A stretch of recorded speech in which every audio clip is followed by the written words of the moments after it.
This is one of the biggest things they try to teach you in like red pill pickup artist groups. The men who are here feel utterly enslaved by women. They're very frustrated that they can't get laid, and they feel like the thoughts they have of women dominate their life, and they feel like enchained, uh, uh, just completely held down by the tyrannical femoid. Well, they don't like that. Sorry, it's in a bad way.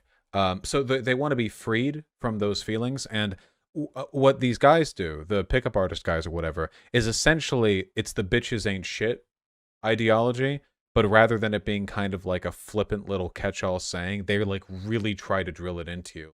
I used to look at the red pill pickup artist bullshit all the time because they're funny as fuck, but like sometimes they will give people advice that will put you in the category of like the guy that your teacher tells you to avoid when you leave the classroom and go home like from school, you know? You know the college guys who will hang out in high school parking lots waiting for their girlfriends? That is like peak pickup artist energy, okay? You know? It's like and that's what they're aiming for here. Now, I'm not saying that everyone you Hug. has to be some kind of fulfilling romantic relationship, because I think that's bullshit, okay? But this, to me, this is like running a numbers game. You know what I mean? It's like drinking, okay? Or having food. Like, food is awesome. I love food, okay? Tasty ass food.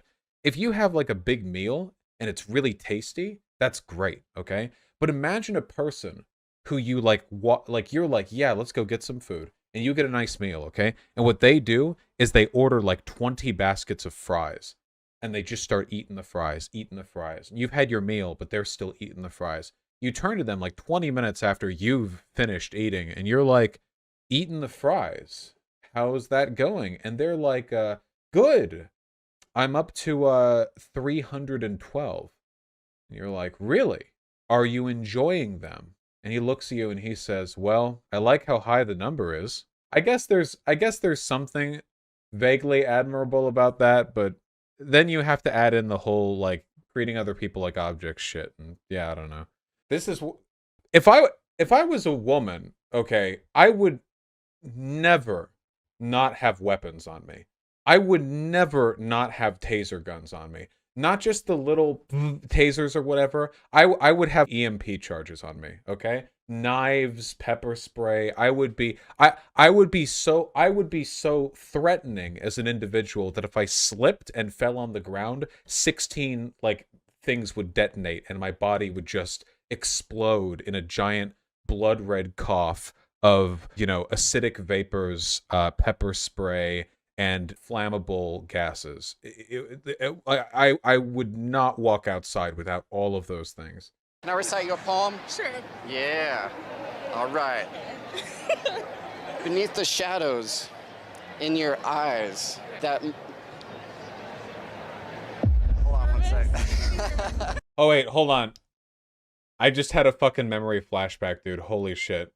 That "can I recite you a poem" bit, I think I tried that once, but I think I did it in the only acceptable way. It was back when I was in community college, before I went up to, so I was still in LA, and there was like this big house party because a person that I was friends with, it was one of those like 7 people living in like a ancient mansion type deals. I mean, it was huge. They had a stripper pole in one of the rooms, but it was a big house party.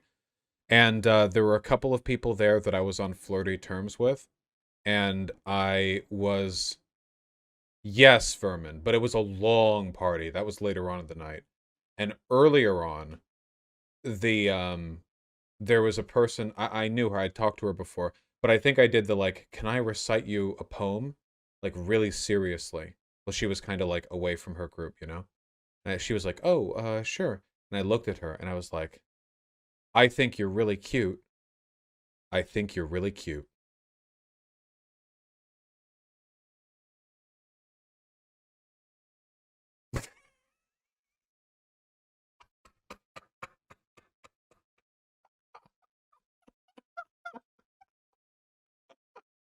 The silence was almost that long.